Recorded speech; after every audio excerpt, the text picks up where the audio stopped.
जटाटवीगलज्जल प्रवाह पावितत्सले गलेवलम्ब्य लम्बिताम्बुजङ्गतुङ्गमालिकां डमड्डमड्डमड्डमनिनादवड्डमर्वयं चकार चण्डताण्डवं तनोतु नः शिवा शिवा। जटाकटाः सम्भ्रमा भ्रमान्यलिम्प निर्झरे विलोलवीचि वल्लरे विराजमानमूर्धनि धगन्धगन्ध गज्ज्वलल्ललाटपट्ट पावके किशोर चन्द्रशेखरे रतिः प्रतिक्षण मम। जटाटवीगलज्जल प्रवाह पावितत्सले गलेवलम्ब्य लम्बिताम्बुजङ्गतुङ्गमालिकाम्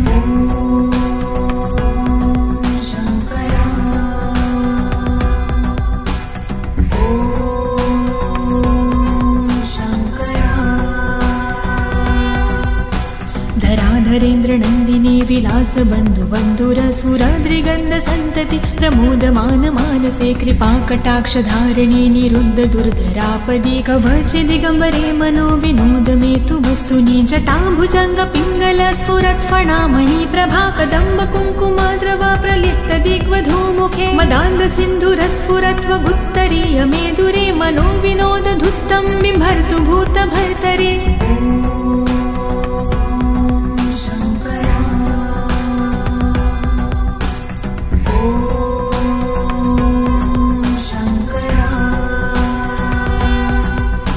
सहस्रलोचन प्रभृत्य शेषलेख शेखर प्रसून धूलिधोरणि विधूसराङ्घ्रिपीठ भुजङ्गराजमालया निबद्ध जाटजूटकः श्रिये चिराय जायता चकोरबन्धुशेखर ललाट चत्वरज्वल धनञ्जय स्फुरिगभानिपीत पञ्चसायकं निमन्निलिम्पनायम सुधामयूखलेखया विराजमान शेखरं महाकपालि सम्पदे शिरोजलायमस्तु नः।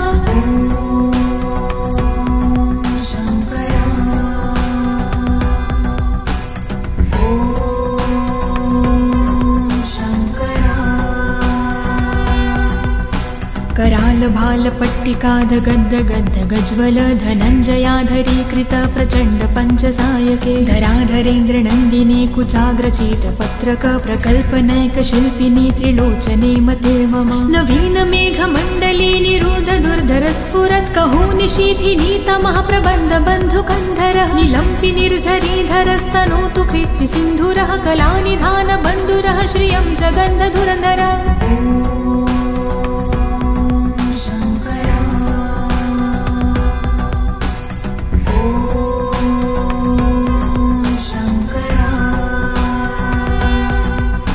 प्रफुल्ल नील पंकज प्रपंच काली मच्छटा विडम्बि कंठ कंधरारुचि प्रबंध कंधरं स्मरच्छिदं पुरच्छिदं भवच्छिदं मखज्जिदं गजच्छिदान्द कच्छिदं तमन्त कच्छिदं भजे। अगर्व सर्व मंगला कला कदम्ब मंजिरी रस प्रवाह माधुरी वृजंभणा मधुव्रत स्मरान्तकं पुरातकं भावन्तकं मखातकं गजान्तकान्धकान्तकं तमन्तकान्तकं भजे।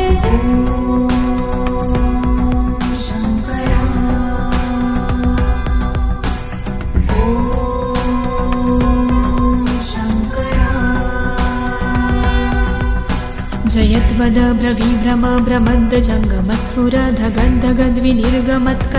बाल हव्यव धिमिद्धिमिद्धिमिद्धिमिन्मृदङ्गतुङ्गमङ्गलं ध्वनिक्रम प्रवर्तित प्रचण्ड ताण्डव शिव। दृशद्विचित्रतल्पयोर्भुजङ्गमौक्तिकं स्रजो गरिष्ठरत्नलोष्टयो सह द्विपक्षपक्षयो त्रिणारविन्द चक्षुषो प्रजामहिन् महेन्द्रयो समं प्रवर्तयन्मनः कदा सदा शिवं भजे।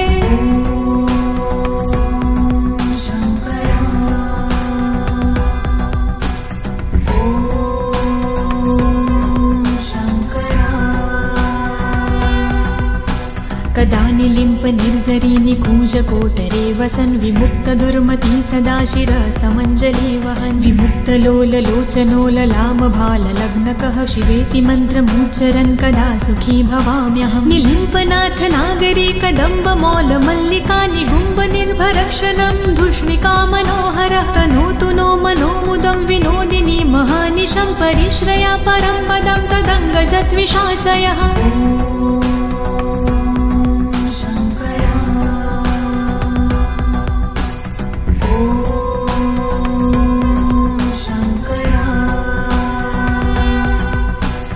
प्रचण्डवाडवानल प्रभाशुभ प्रचारिणी महाष्टिसिद्धकामिनी जनावहूत जल्पना विमुक्तवामलोचनो विवाहकालिकध्वनि शिरेति मन्त्रभूषगो जगज्जयाय जायता इमं हि नित्यमेव मुक्तमुत्तमोत्तं स्तवं पठन् स्मरन् ब्रुवन्नरो विशुद्धमेति सन्ततं हरे गुरो सुभक्तिमाशु याति नायशागति विमोहनं हि देहनातु शङ्करस्य चिन्तनम्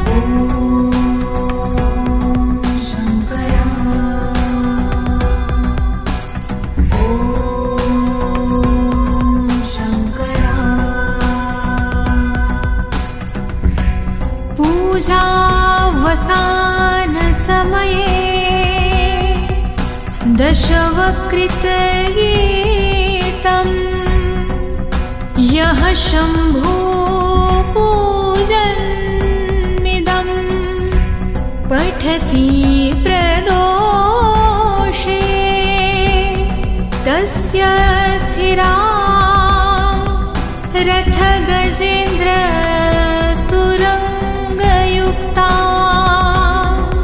लक्ष्मी सदैव सुमुखी प्रददाति शम्भुः इति शिवताण्डवस्तोत्रं सम्पूर्णम्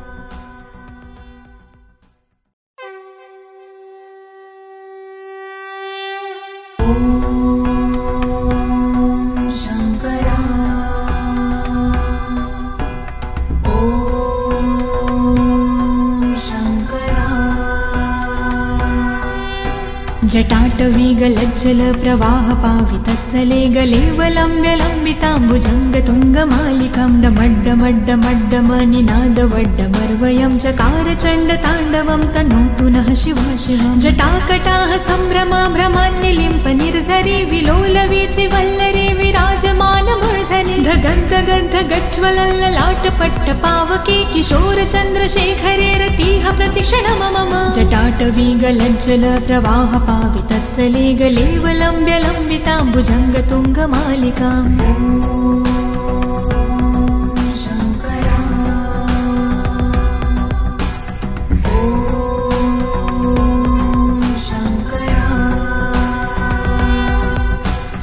धराधरेन्द्रनन्दिनी विलासबन्धुबन्धुरसुराद्रिगन्ध सन्तति प्रमोदमान मानसे कृपाकटाक्षधारिणी निरुद्ध दुर्धरापदि कवचदिगम्बरे मनो विनोदमेतु वस्तुनि जटाभुजङ्ग पिङ्गल स्फुरत्फणामणि प्रभा कदम्ब कुङ्कुमाद्रव प्रलिप्त दिग्वधूमुखे मदान्ध सिन्धुरस्फुरत्वगुत्तरीय मेदुरे मनो विनोद धुत्तं बिभर्तु भूतभर्तरे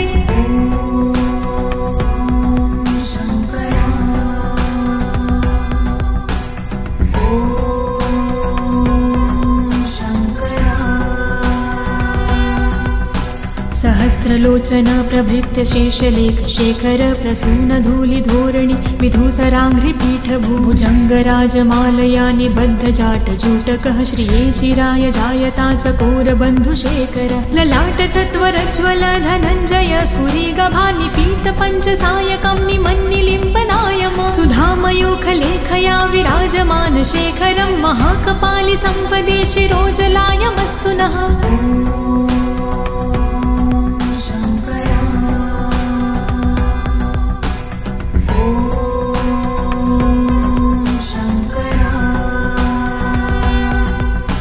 करालभालपट्टिकाध गद्द गद्द गज्वल धनञ्जयाधरीकृत प्रचण्ड पञ्चसायके धराधरेन्द्र नन्दिनी कुचाग्रचीट पत्रक प्रकल्पनैक शिल्पिनी त्रिलोचने मते मम नवीन मेघमण्डली निरुद्ध दुर्धर स्फुरत् कहो निशीथिनी तमः प्रबन्ध बन्धुकन्धर निलम्पि निर्झरीधरस्तनोतु कृत्ति सिन्धुरः कलानिधान बन्धुरः श्रियं जगन्ध धुरन्धर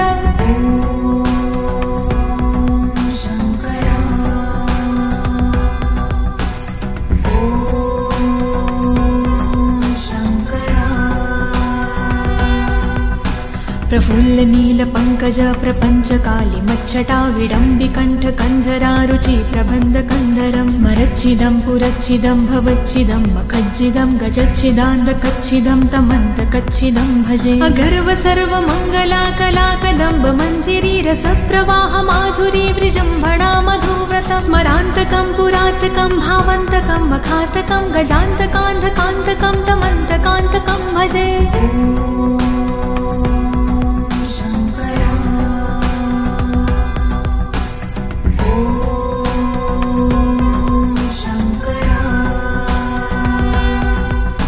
जयत्वद ब्रवीभ्रम भ्रमद्द जङ्गमस्फुरधगद्दगद्विनिर्गमत्करालबालहव्यव धिमिद्धिमिद्धिमिद्धिमिन्मृदङ्गतुङ्गमङ्गलं ध्वनिक्रम प्रवर्तित प्रचण्डताण्डव शिव दृशद्विचित्रतल्पयोर्भुजङ्गमौक्तिकं स्रजो गरिष्ठरत्नलोष्टयो सह द्विपक्षपक्षयो त्रिणारविन्दचक्षुषो प्रजामहिन् महेन्द्रयो समं प्रवर्तयन्मनः कदा सदा शिवं भजे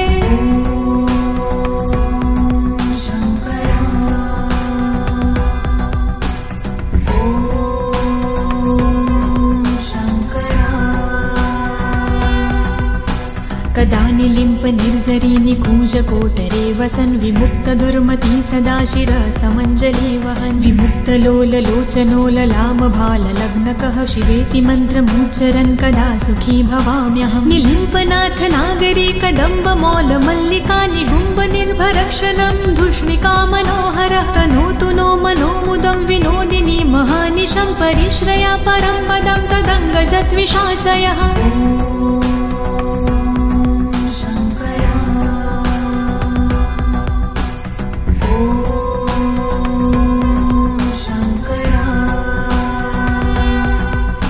प्रचण्डवाडवानल प्रभाशुभ प्रचारिणी महाष्टिसिद्धकामिनी जनावहूत जल्पना विमुक्तवामलोचनो विवाहकालिकध्वनि शिवेति मन्त्रभूषगो जगज्जयाय जायता इमं हि नित्यमेव मुक्तमुत्तमोत्तं स्तवं पठन् स्मरन् ब्रुवन्नरो विशुद्धमेति सन्ततं हरे गुरो सुभक्तिमाशु याति नायशागति विमोहनं हि देहनातु शङ्करस्य चिन्तनम्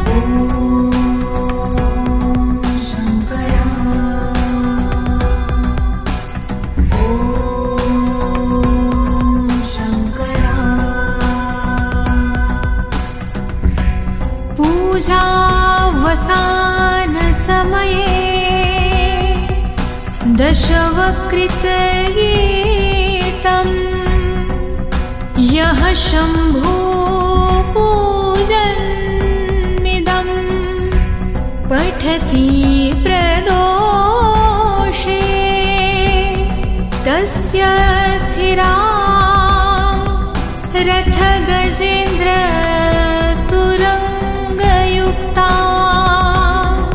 लक्ष्मी सदैव सुमुखी प्रददाति शम्भुः इति शिवताण्डवस्तोत्रम्